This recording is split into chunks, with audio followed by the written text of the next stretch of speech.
Down 5, 4, 3, 2,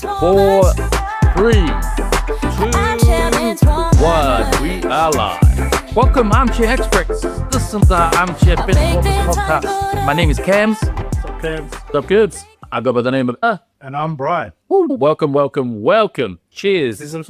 It's summer here, man, and it's really, really good to be having some, ginger ale and very, very hot weather. Been very temperamental year weather-wise for Makoto. So it's good to be sipping a few ginger ales in the hot sun. It's Friday here in New Zealand, and we're filming from the mighty West Auckland, the 09 of Aotearoa, the rightful capital of New Zealand. But boys, what have you guys been up to since we last filmed? I had a busy week of reviews, man. So I went to watch the new movie with the running man. No? So you're only running? There was not as much running as you'd expect, but I'm a fan of Arnold Schwarzenegger and the old 87. Like, was he in that? Gucci's Running Man movie back in 87. And this one doesn't even cut it there. I wasn't even born, though. Well, I'm to say, like, the new Running Man doesn't stand up to the old 87 Running Man. Nah. So wait for it to come back on TV? I think so. Yeah, though about going to the movies watching it. It's actually based on a book. So Stephen King wrote the novel, The Running Man, in 82. The 87 version was based on the book, but they changed a lot to suit the 80s action movie, sort of sci-fi thing. But this movie, the 2025 version, is close to the book. They've changed stuff in it to make it not as dark as the book. So I criticized that on the podcast this week. But speaking of the podcast, look, always privileged to have Cam the Man from the Wiz Network. You can check us out on our website, wiznet.com. There you can find all our articles and the links to all our podcasts as well. If you're probably looking at movies and you're sort of deciding whether you want to go and watch them, it's probably a good place to be able to then sort of get an idea as to what those movies are. Although I probably suspect there might be a few spoilers. In terms of the new Dolly Parton movie, what were your thoughts on that, Cam? Oh, I told him that. Was there any giddy up? I went through Leakin Road this morning. I didn't see you there. What have you been up to? Oh, no, cup shaking anymore. I'm just holding one of those cardboard signs for money. Then specifically, what wording do you have on your money for the poor? I know you saw me. I saw you accelerating away in your scooter. I did buy you some food, although you did ask me for money and cigarettes. But I hope you enjoyed that sausage roll, man. I suppose we're getting to the end of sports for 2025. Typically, I suppose for us, rugby and league, we had the All Blacks versus Wales match. There was always an expectation that the All Blacks were going to win that. I think they probably thought they'd win that convincingly. And I think in the end, the scoreline probably reflected that. Given the fact that the team that they had on there were some significant changes from the England match. Thoughts on the game, and who are the players that really stood out besides Rico? Yeah, I expected the All Blacks to win this game. I think if you listen to the last episode, I put down to get over them by hitting 50 points. You did, yeah. Just knowing how Wales has been playing the last 30 years, they've been really bad. So, yeah, I think there was no surprise that Izzy was going to put the bench on to start with this game and give them a go. But I think the All Blacks will be ruined that they gave away 23 points. I think that talks to how the All Blacks have been tracking since Reyes has taken the reins. They've been playing sort of average rugby, but when you talk about average rugby for the All Blacks, it's still winning rugby, right? But the consistency is not there. The consistency, I think they lack identity now. We don't know how the All Blacks are playing. If you watch all those games that they've lost, what's going on? Like, the basics, can't catch a high ball, can't kick. They've been losing those games. So, yeah, I just thought to end the season, to end the tour, end the Northern Tour, I think it's no coincidence that they've got Wales last, and just a chance for Reza to tell his bench, look, I want you guys to start and have fun out there because we're going to win this game. Do you think that the players that did start, given the fact that there was a significant change of players, perhaps some of those players that started for the All Blacks against Wales should have been starting against England? And if so, would it have made an impact? They had to put the best team out there for England. England has shown that they are forced to be reckoned with, considering how they'll be playing. They haven't lost, like, the games that England have played, they haven't lost. They're only undefeated team out of the Six Nations. No, England looked really strong during this Northern Tour series. I think the All Blacks had to put up there as their best team. I think the problem is, like, the best team isn't enough. Best team isn't enough for that kind of game. I think the All Blacks, if you look at how they've been playing all year, like, they lost to South Africa, like, sort of is the first red flag, like something needs to change, and they play England and they lose to England. I don't think anything's changed. Like, you watch that game, you see nothing has changed since the South Africa game. Yeah, were there any individual players in the Wales match that stood out? I love Ruben Love at fullback. Like, and I have to agree with Goldie, what he said in the post-game show, how, he was disappointed that they took him off. Goldie is Jeff Wilson? Yep, Jeff Wilson. And I agree with him because they took him off for several reasons. But I think to build your bench players, you gotta get them a lot of game time, right? You gotta get them more game time. And I thought that he scored that try, which was a brilliant individual try that Ruben Love scored. They took him off in second. I think he should have stayed. Do you think that, I suppose, one reflection that I have with the All Blacks is just the inconsistency around the starting 15 and also the bench? When we looked at, and you mentioned South Africa, they typically have a tendency to go with their consistent 15 with the sprinkle of changes. And being the current world champions, and they're the benchmark. They are undoubtedly the benchmark of international rugby. Can the All Blacks take anything from Razzie and his team and anything that they can sort of implement, particularly around kind of the consistency of being able to then field players? Or is it the fact that the attrition rate of international rugby is that you just realistically you can't field a consistent 15? I'll tell you what it looks like to me. Like, this is how I feel when I compare South Africa to All Blacks, right? South Africa left South Africa left their teams of Super Rugby. Their teams are now playing in the top 14, right? When you see this team play, and they've been playing awesome the last 2 World Cups, been awesome. They're pretty much in the place the All Blacks used to be, right? All Blacks used to be where South Africa is. But when you see South Africa play, for me, it feels like, and they're just having fun out there, they're just having fun. Because I think they moved from Super Rugby. Now they're playing in top 40. I think it's something to do with that. Is it because they're in a softer competition? Maybe the intensity of it and the physical nature of Super Rugby is potentially doing the opposite to be able to then prepare the All Blacks for their international rugby schedule. And you also got to remember, they haven't got that rule where they have to play in the domestic comp to play in Silk Spring. It's an interesting topic, and it'll be interesting to see how the momentum of R360 happens, particularly over the summer break, where players are taking their break. Although I noticed that some of the NRL teams are jumping into their preseason. Speaking of that, one that has some frequent publicity through a lot of the social media is the New Zealand Warriors. And a lot of the star players, I think with the exception of the international players, have started preseason. And one particular addition is Mr. Khan, the Speed Machine. Gentlemen, thoughts to the Warriors? Cam, I know you're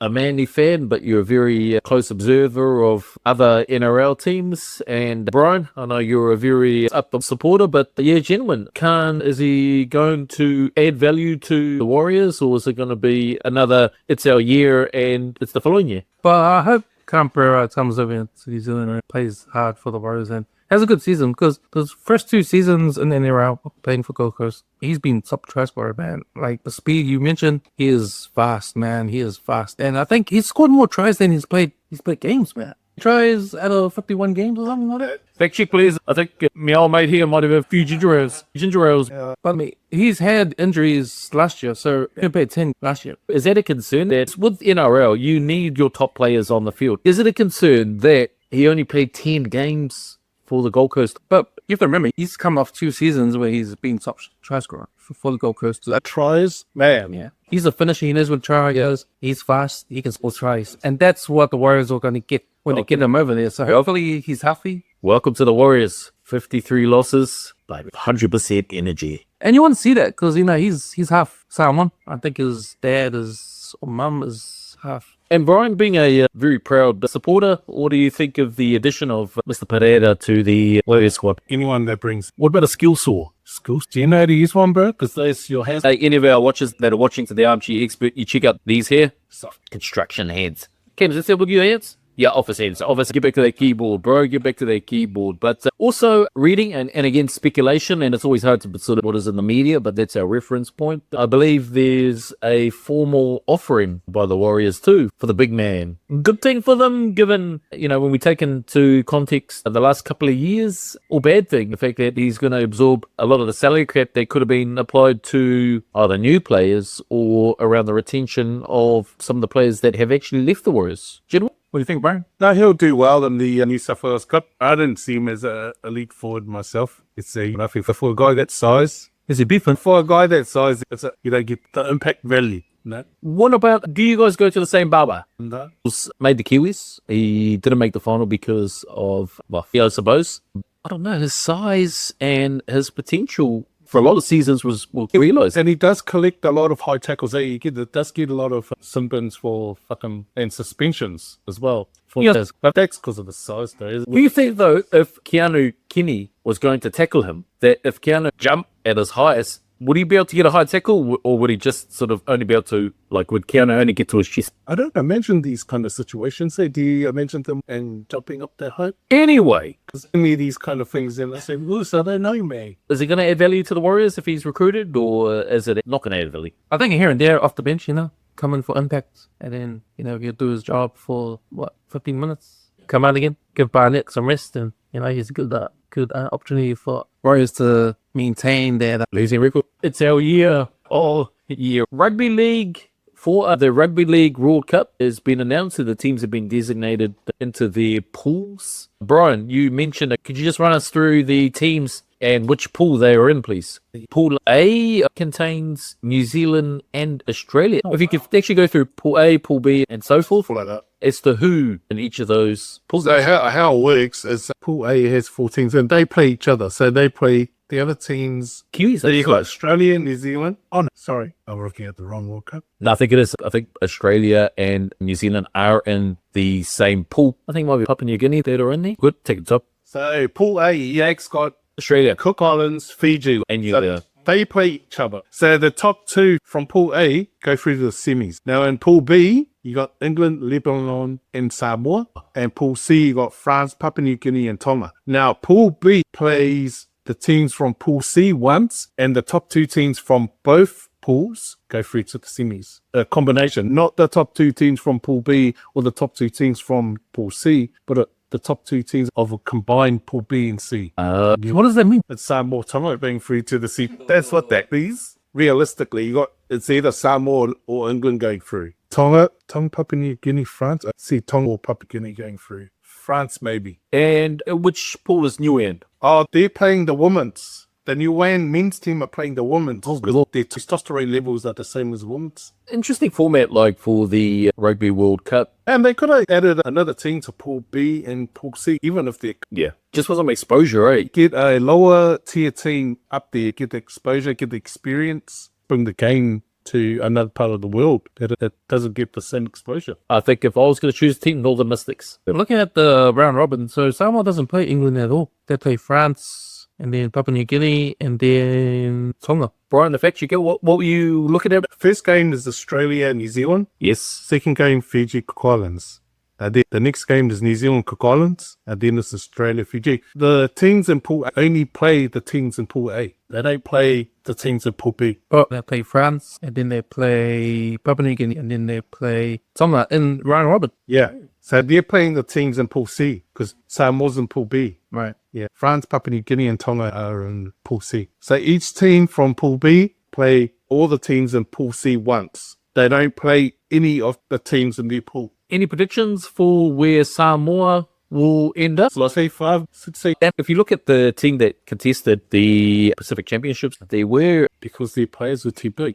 In Utah. Oh, okay. Which is a massive concentration of there's Mormons in Utah. I saw an interview where one of the representatives said it was safety for their kids, and these kids are the exact same age as the other kids. It's not their fault. Not fair enough. I mean, being 5 years old and being 7 foot, look, so it's just part of the game. But Ken, what's your thoughts on it, bro? This story happened in Australia too. I remember seeing the story, The little Kalapoe fella. and there was a kid that was the same age. But man, he was massive. He was twice the size of the Spain and the other team. I think the parents were complaining, so that led to the story. So I mean, yeah, this is not the isolated thing in Utah that's happened in Australia.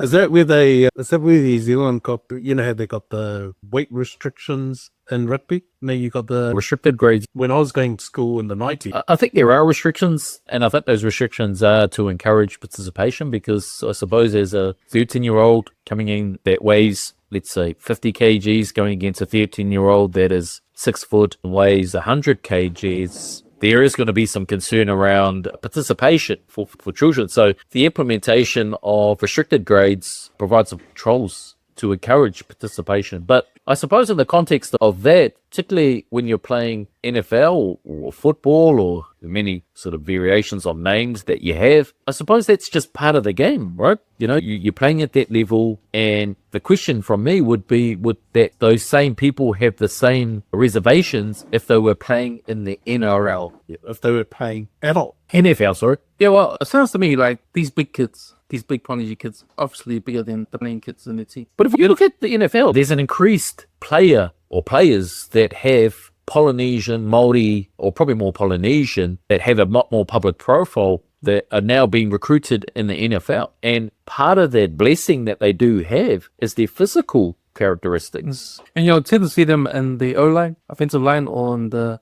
defense. Not as sprinters. Very rarely you got Juju Smith who plays wide receiver. Who's he play for now? He was the rest New England Patriots. And then you've got two quarterbacks. You got Tua. He's not doing too well, by the way. Yeah, he's on and off. He's inconsistent. That was the thing for him. What about Nick? Is it Nick Nakua? Yeah, he's for LA Rams. He's another wide receiver that's his rookie year. He got the most receptions, most yards. Do you see his video going back to His rookie year. Samoa? Yeah, I saw that. Oh, that was cool, eh? That was pretty cool, man. Him and his mum went back in. Yeah, but how down to earthy was it? Yeah, that's good. But in the NFL, Polynesia is mainly in the defense and offensive line because of their big. Is it fair for kids to be discriminated like that? Nah, it's not, man. It's not. I personally believe that by way of participation, that's the sport that you play. And like teams that you play against, you just don't know what you're going to come against. So I think it's unfair if they're discriminated around that. Because if you make it through to the top tier teams, professionals, you're going to come up against guys that are massive. And you're not going to play. And I think if you don't want to play, don't play the sport. I brought some ASICs from the Black Friday sales. I brought some ASICs that were $281 and I brought them for $150 discounted. The reality is that they're probably $50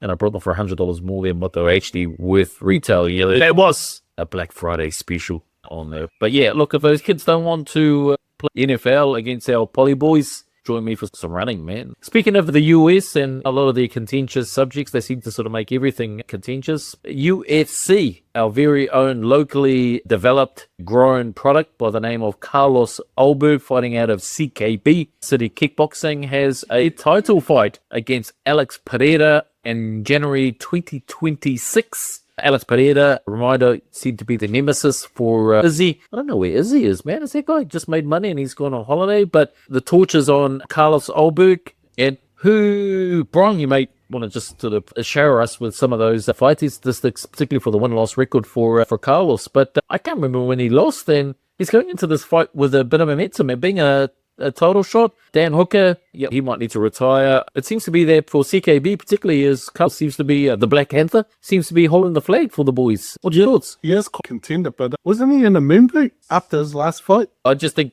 Carlos has got some momentum. I think Alex is Probably a lot of injury, and he wasn't a... Who? Carlos? Yeah, he was after the fight. Not sure, but thoughts on him beating Alex as his nemesis? I know. It's a good style matchup. Good striking, both elite striking skills. More so, but I think Ulberg's got a chance. So he's definitely got a chance, man. I agree, 100%. He's not the top contender for nothing. Yeah, I'm kind of because I don't hardly watch the UFC, but last time I saw Carlos Ulberg fight, he lost. What about KFC? No. Oh, I'll eat KFC. You would like KFC. Hey, if there's any KFC supporters, sort of all viewers that are out there, give us a holler. Man, we hungry. Just weekends. It's gonna change your recipe back to the old Taylor gravy. Exactly. 9 secret herbs, not 11. You got to roar. Well, that's what my uncle, the Colonel, used to say. Do you guys get just the gravy? No, Bro, I just order plain gravy, bro. but it's not the same. The gravy is like changed. Is that from the money you get from your cup shaking or? Exactly. I cup shake outside KFC, the light to KFC, and then straight through the drive-thru on my push bike, and then I order plain gravy. Large. You know who's got the best gravy? Texas chicken. Oh, Texas chicken.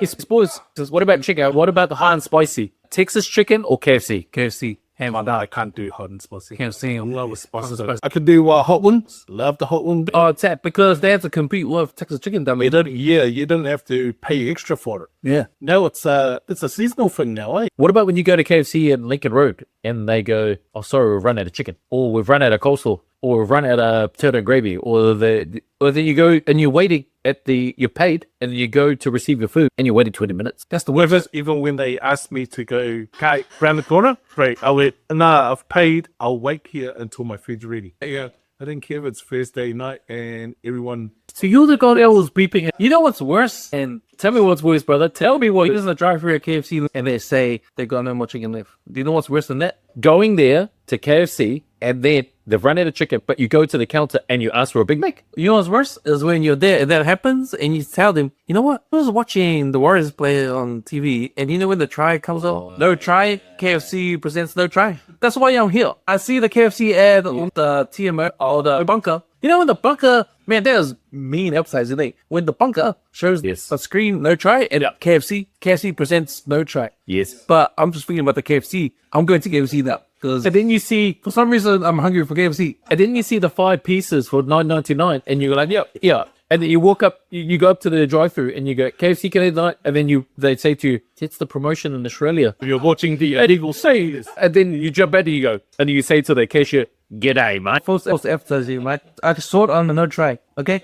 My team cares KFC. But yeah, anyway, back to our topic, the Black Jaguar, Carlos. I think he's got the goods to take out Alex Pereira. I think Alex is probably the same as Izzy, I think is that commercialized sort of product is that they're assuming that they've kind of made it now. It's like, oh yeah, win or lose. Like the hunger for fighting, I believe, just isn't there for. I think it's caught up in that. Because like heavyweight in MMA, is that the same as cruiserweight in boxing? No, I'm not sure. It's just like, man, go bang. Sure, when you're New Zealand's heavyweight naked MMA champion. Look, I don't like to break, and for the fans, oh man, on my social media page, and I don't really reply to messages because, man, when you've got 30 million followers, I don't have enough time. But look, at the end of the day, I think that, yeah, Black Jack's going to take it out, man. Good luck to you. Don't take any cake before the fight. And he's had to eat the baggies after the fight. Speaking of that, since the UFC has been around, who's been your number one fighter of all time in the UFC? From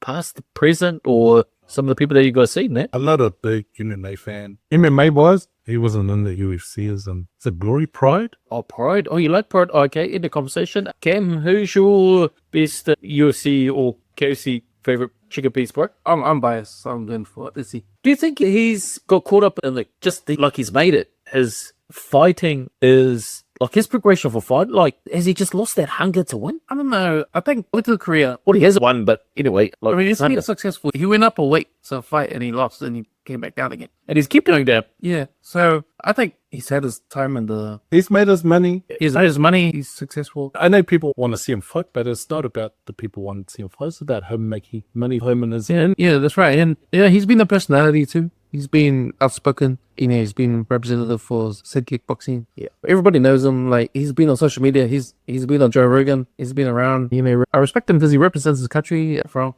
Kenya, but to like Nigeria. Oh, not Nigeria. So, sorry, I thought it was wrong. But then, you know, he's been influenced. Maybe he took the title to Kenya. He's been influenced too. Like, I remember his speech when he won he went at the sports. He's in the sports balls and he won. It's like everything he's done, like the influence he's had. Yeah, just promoting the sport and just being the guy. You know, he's been a champion of UFC, and even though New Zealand doesn't recognize him as, because it sounds like New Zealand doesn't recognize him as a guy that's been up there in New Zealand, but he had up belongings for it. Yeah, so he's been that underground kind of guy for all of us. So, yeah, I think it's simple. We are the Armchair Benchwarmers. We recognise you, Izzy. Look, you may be losing every single fight over the last couple of years, but look, we back you, and particularly in terms of what you've done for the sport and recognition of New Zealand. As much as I suppose at a very public level, because you have been an elite fighter and reached that, look, we've got mad respect out to you. So, gentlemen, it's Friday. Here in Alt, we've touched on some really good subjects, but I suppose we're time of wrapping it up. Being November, December, what do you guys got going sort of over the weekend? What's your weekend up to? Oh, going to Parkland this weekend. Oh? For a kid's birthday. Is people still around? Yeah, so I'll be there Sunday. They pee in the pool. Yeah. No, it doesn't make any difference out there. You know how you know people have peed in the pool? The chlorine is stronger because your urine reacts to the chlorine and it makes the chlorine taste like the smell and the taste stronger. That's how you know someone's fucking... I was wondering why you keep drinking the water. There's some water in the and you're like, this tastes really good. Let's go. It is to say, yeah. Oh, you know. Who's is it a birthday? Yes. Who's the child? The grandson. Hey, shout out to the grandson. Can we get a first name? Kendrick. Happy birthday, Kendrick. Kendrick, happy 5th birthday, is it? 7th birthday. Look, happy birthday plus to you. And anything outside of that? Are you going to be doing those Baywatch moments on the side of the pool, bro? Sort of doing those, keeping an eye out for the lifeguards, or was it sit back, relax, and good luck to the kids? Yeah, relax, and I'm much on the chicken name. Oh, be mate. Are you sort of heading down and doing any activities around Auckland City this weekend? I'll just be shopping, prepping for trip overseas. Good. I'll be going to Bali. Any special occasion, or is it a recreational trip? It's my 21st birthday. Happy day. Oh, no, 2 weeks. Oh, 2 weeks. All right. Well, enjoy Bali and the shopping. For me, is what have we got tomorrow? We've got a competition, and I'd like to plug our Niue under 16s team, girls. Sapasina? Yep, our friends. We've got a competition in the city for our girls under 16. If you guys aren't up to anything between December 5 and 7, please pop down to Dunkirk Park and Panmure for the Pacific Tag competition. Come support us. We are the Niuean under 16 girls team, and you'll see us with a big Niuean flag. So come down and support if you're not up to anything, and if you've got some food, bring it for us. We also welcome any money donations too. So, but gentlemen, I suppose for us is getting to the end of 2020. We're on episode 5, episode 6. Sorry, that is episode 5 plus 1. But gentlemen, any other thoughts to our armchair experts before we wrap up our show? Yeah, so it's summer sports now. So cricket is on. I think the West Indies are still here. Women's beach volleyball. There's a free test in there with the West Indies with Black Caps, and then India comes down to play Black Caps. India's been useless. Oh, it lost their whole Sri Lanka wasted them, like, in India, which is unheard of. Speaking of some of the sports there, Cam, American sports expert, could you give us a sort of American sports wrap-up for the week? Talk to us about what's happening over in sort of those prime American sports. Happy Thanksgiving to all the Americans out there listening. Happy Thanksgiving. Thanksgiving Day over in America. And so they've had 3. They usually have multiple games during holiday season. So they usually have one Friday game for NFL. You had 3. And they were pretty good games. They had Detroit Lions playing the Green Bay Packers, who I think 2 and 3 on the table. And the division, the Packers won that one. It's interesting because the Detroit Lions, they were like only lost 1 game last year. Who are the Detroit Lions? Sorry, that's Eminem's team. Detroit, okay. Eminem's team. But then you had also the Ravens, the Baltimore Ravens, against the Cincinnati Bengals. And I think the Bengals came away with that one. That was a big game too. How's our Houston Rockets going? Steven Adams' team. Over in the NBA, Steven Adams is actually injured. He's got an ankle sprain, so he hasn't been playing much. But Houston Rockets coming 4th in the West. They're still doing good. They got Kevin Durant there, but it's more their the role players. So they got the center that's Sing. What's his name? Sing or Ron. He's a center. He usually comes on for scoring, and then he comes off, and then they put Adams on. Nationality of good. You pronounce that really well. I think he's Croatian or something like that. So, can you give us some shit? I don't know, but no, he's awesome. He's a good scorer. He's scoring all the points. The other guy that's scoring all the points for the Rockets. At the back of Durant is Armin Thompson. So he's the man. Can you say Armin Thompson? So that's Houston Rockets. They're coming 4th in the West. The top 10 in the NBA is Thunder. Still, there's 2 minutes from last year. They are on fire right now. The last 12 games they've had to bench their starters in the 4th quarter. SGA hasn't even played the 4th quarter because they didn't even need him. Who's SGA? What about Fred Van? I heard he's injured out for the whole season. Yeah. ACL? Okay. Yeah, Larry Bird, he's SGA and OK City Thunder. They're the only team in the NBA right now who's only lost 1 game. Far real. And then coming second, have lost 2 games, is Detroit Pistons, which is surprisingly because of, like you mentioned, K, he's been awesome. Doesn't play for the Rockets? No, but he's got the Detroit Pistons. He's the Detroit Pistons. And then you got 13 coming up is Denver Nuggets. Yeah, with the Joker and the point guard that's Canada. There you have it. Look, and you can only tune into the Armchair Benchwarmers to get that information from our American sports extraordinaire. Howdy, partner. And on that note, we'd like to thank you for tuning in. From myself, Kent, and Brian. Make sure that you do leave a comment on all our platforms. We love to be able to read those. We had about 0 on the last one, so drop us a comment so we can read those. And then if there's anything you want us to talk about on the next show, please let us know. Please like, share, and follow us on our social platforms. But from myself, Cams, and Brian the Cup Shaker, we just want to say thank you for tuning in. Thank you for viewing. Until next time. Go with the